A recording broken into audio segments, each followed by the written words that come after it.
National security की अगर हम बात करें तो यह आर्मी से ही जुड़ा मसला नहीं है, अब आम नागरिक से भी जुड़ा ये मसला है। इस मसले पर पूरी एक किताब लिखी है लेफ्टिनेंट जनरल KJ सिंह ने, वो हमारे साथ हैं, उनसे खास बातचीत करते हैं। सर, पहले तो पंजाब केसरी में आपका स्वागत है। जय हिंद। मैं आपका बहुत आभारी हूँ, बहुत शुक्रगुजार हूँ कि आपने मेरे को मौका दिया कि मैं आज यूनिवर्सिटी के स्टूडेंट्स के अलावा जो आपके श्रोता हैं, लिसनर्स हैं, उन तक भी रीच आउट कर सकूं। ये बहुत नेशनल सिक्योरिटी पे ये बुक बेस्ड है। आपने बताया जैसे कि 400 पेजेस की ये बुक है, 17 आपने इसमें चैप्टर्स लिखे हैं। मेनली अगर बुक्स का हम पर्पस पूछें, क्या पर्पस था, और व्यूअर्स को इसमें खास करके स्टूडेंट्स के लिए आपने बनाया नॉलेज के लिए कि उनको भी आर्मी की प्रॉपर नॉलेज हो, इस तरह से क्या खास है इसमें? देखिए, ऐसा है, मैं यूनिवर्सिटी में चेयर प्रोफेसर रहा और ऑनररी प्रोफेसर और प्रोफेसर ऑफ प्रैक्टिस भी हूँ। तो यहाँ पर मैंने रियलाइज़ किया कि बहुत सारे बच्चों को नेशनल सिक्योरिटी में इंटरेस्ट है, लेकिन उनको समझने के लिए उनको मुश्किल आती है।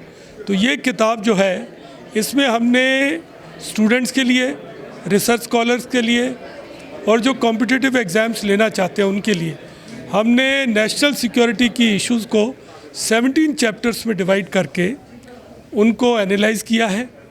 हर एक में कुछ प्रिस्क्रिप्टिव सॉल्यूशंस भी दिए हैं और उसके साथ हमने इसको नक्शों के साथ, टेबल्स के साथ, ग्राफ्स के साथ बैकअप भी किया है।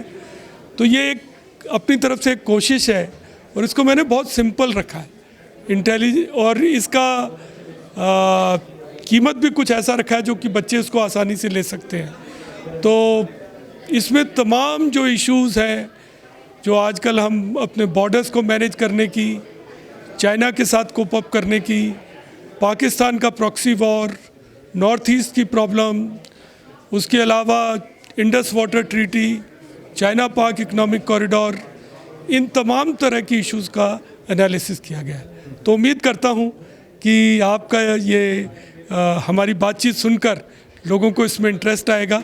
और जैसा आपके साथी एंकर यहाँ कह रहे थे कि नेशनल सिक्योरिटी आज केवल फौजियों का सब्जेक्ट नहीं है।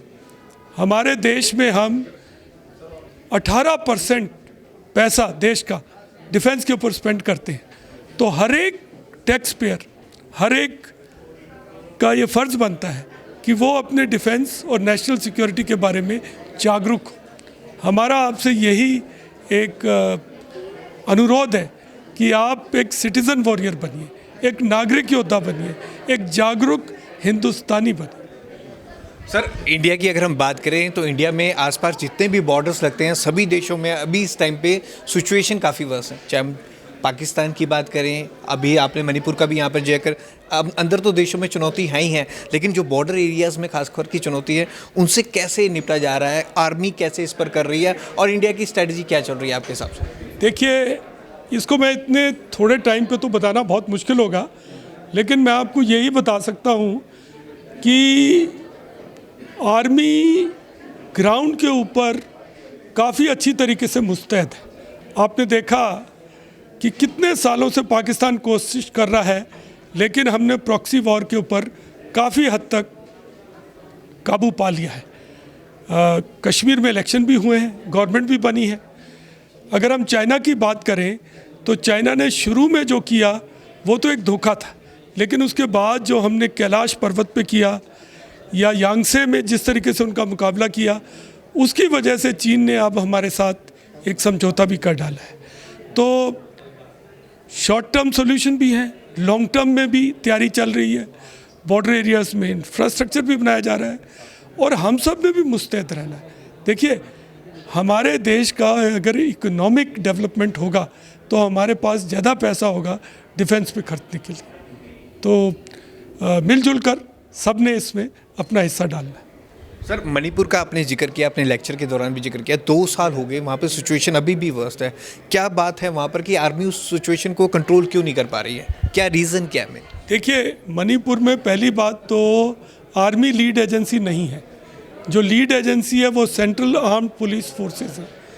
वहाँ पर आज के दिन BSF, CRPF, SSB, ITBP, Assam rifle, ये सब वहाँ पर डिप्लॉयड है। ये कोई बहुत अच्छी हालत नहीं है। एक तरह से होना तो ये चाहिए कि सिर्फ एक फोर्स डिप्लॉय होती और उसका कोहेजन होता, लेकिन वो बात को हम छोड़ देते हैं। उसके साथ आर्मी की भी कुछ यूनिट्स हैं। तो हालात बिगड़ गए, कुछ सेंसिटिविटीज़ थी, कुछ हमारी तरफ से देरी भी हुई, मैं ये कहूँगा। लेकिन अब सरकार ने अच्छे स्टेप लिए हैं। एक नया गवर्नर भेजा है जो कंट्री का होम सेक्रेटरी रहा है, मिस्टर भल्ला। उसको सारी बात का ज्ञान है, इम्पार्शियल है, आईएएस ऑफिसर है। उम्मीद करते हैं कि वो इसको सुलझाएंगे।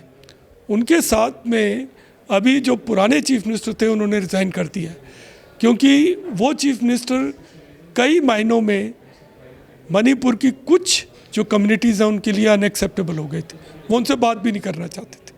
तो अब उम्मीद करते हैं कि वार्तालाप का जरिया खुलेगा, सुलह होगी, कुछ अच्छा रिजल्ट आएगा और मिलजुल कर हम इस प्रॉब्लम से। अच्छा, आप ये मत भूलिए कि म्यांमार में एक लड़ाई चल रही है, उसका भी इफेक्ट पड़ रहा है इसके ऊपर।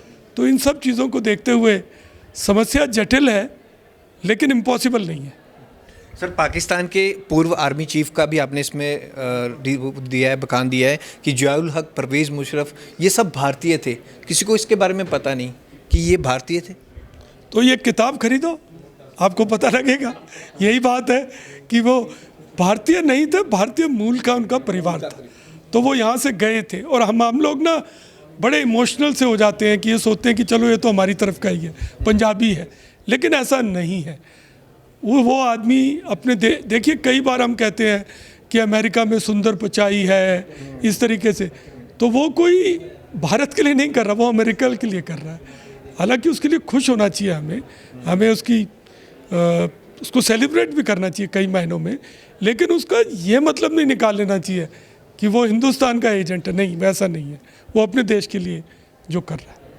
सर, इंडस वाटर ट्रीटी का भी आपने इसमें जिक्र किया है, तो उसको लेकर क्या आपने जिक्र किया है, कुछ बताएं। देखिए, इंडस वाटर ट्रीटी देर आयत दुरुस्त आयत है कि हमारे देश ने ये रियलाइज़ किया कि इंडस वाटर ट्रीटी की जो पानी की बाँट है वो इस तरीके से की गई है कि जो 3 नदियाँ पूर्व को हैं, सतलज, ब्यास और रावी, उसका पूरा पानी हमारे हिस्से में आता है। लेकिन हम उसको इस्तेमाल नहीं कर रहे थे, बहुत सारा पानी पाकिस्तान में चला जाता था। अभी हमने शाहपुर कांडी का बांध बनाकर बैलेंसिंग रिजर्वायर और हरिके के जो बराज है उसका रिपेयर करके पानी का वहाँ जाना रोका है, जो कि वहाँ नहीं जाना चाहिए था, ये गलत था।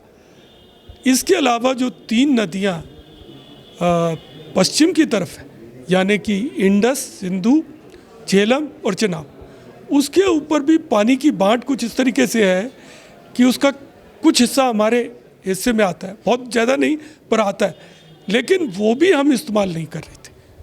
वो इरिगेशन के लिए, पावर जनरेशन के लिए, डोमेस्टिक यूज़ के लिए।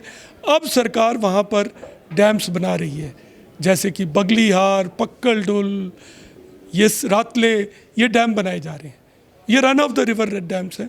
और इंडिया ने अब पाकिस्तान को बोला है कि हम इस ट्रीटी की रिव्यू चाहते हैं, क्योंकि हालात बदल गए।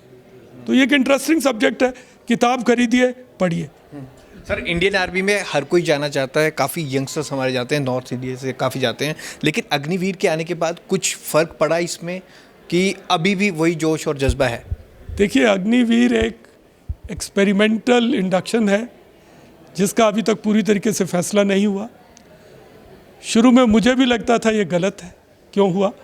अब जो मैं लोगों से बात करता हूँ, एक चीज़ है, देखो, एक मोटी बात है, मैंने टीवी पे एक बार बोला था कि हिंदुस्तान में अगर कोई भी चीज़ सक्सीड करानी है ना, फ़ौज को दे दो, फ़ौज उसको सक्सीड करा देगी।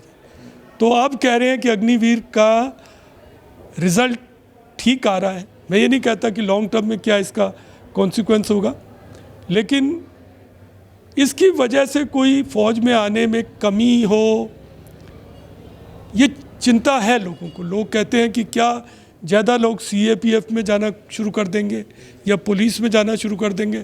तो ये तो देश को फैसला करना पड़ेगा कि सबसे ज़्यादा चुनौती सीमा पर।